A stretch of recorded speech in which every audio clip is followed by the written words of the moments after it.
I am here today at the Dope Spot Studios with the very talented Shalane Goss. Thank you for having me. No problem, Shalane. We are here today to talk about a very important issue. Why don't you tell everybody what issue that is? Okay, so we're here today to address the issue of homelessness. Me being a person who's experienced it, I created the Skid Row Project to go ahead and address it and to do things to try to impact, make a difference in our local communities. Because in LA County alone, there's more than 52,000 people who are homeless. And although little by little, year by year, those numbers are decreasing, it's still too much. And so we just want to do something about it. Okay, so tell everybody what exactly the Skid Row Project is. Okay, so the Skid Row Project is a nonprofit organization that I started back in 2013. We started out with only 300 brown bag sack lunches and a couple people who wanted to make a difference. Awesome. And from that point to now in 2018, so at the end of 2017, we had served like almost 3,000 people, a little bit over 3,000 people. Wow. Provided them with emergency resources. Shalane, I know that this is something that's very close to you, and I know that this project is really your brainchild, and you've been working on it and building it for many years. Can you tell us about, a moment or something that you've experienced through the years working with people that, that kind of inspires you and keeps you, moving forward with the project? Yeah, I think one of the most special moments, so right now, like I said, we're doing what we can where we are with what we have. So we have our pop-up outreach program going where we go and we bring people food, donations, clothes exactly where they are.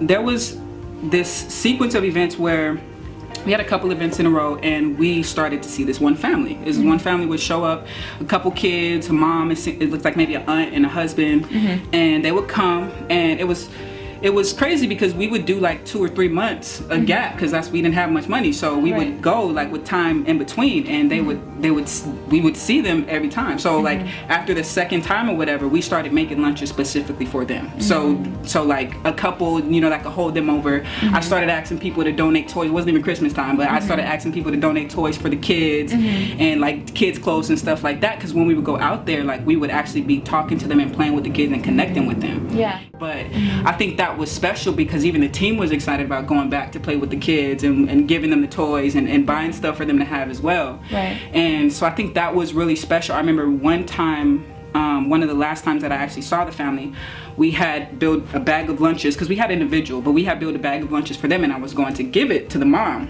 And I walked over there, they were off to the side, I walked over there and gave it to her. And she doesn't speak much English and I don't speak much Spanish, but what she said to me was, "Thank you, you help us." And she wasn't talking to me as a person, she was talking to us as a whole in the team, in the organization. And I think that was one of the most special moments because it's like, all we want to do is make an impact and make a difference. The vision is to encourage people to help people, including themselves. We want to be that catalyst to inspire people, to help other people, and also that catalyst to inspire people to help themselves. Let's talk a little bit about what plans the Skid Row Project has for the new year and how you're going to accomplish those. So we have a lot planned for 2019. The biggest objective is to serve 1,000 people. Okay, so that is the biggest goal, and so we're going to get there a number of different ways. So the biggest things that we need to accomplish our goals right now is we're partnering with different agencies, with different nonprofits, and everybody who's involved in actually serving this demographic, shelters, things like that. So as a business or as an agency or a nonprofit, you can get involved that way, partner with us to make a difference. We're also looking for donors and sponsors, and even if it's not financial, like we always need hygiene packs, we always need clothes, shoes, things like that. Or you can actually directly volunteer, and that application is going to be online. You can find it there, whether you just want to be seasonal and come to our outreach events, or you actually want to join us and help us build the foundation for the Skid Row Project. So either way.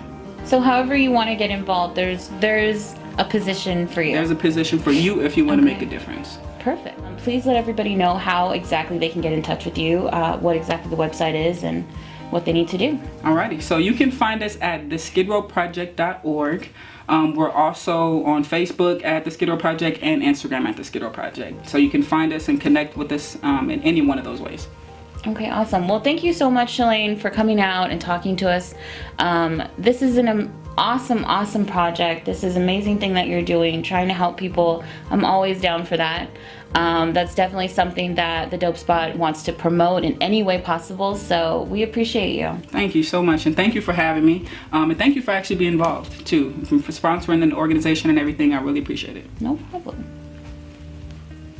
Okay.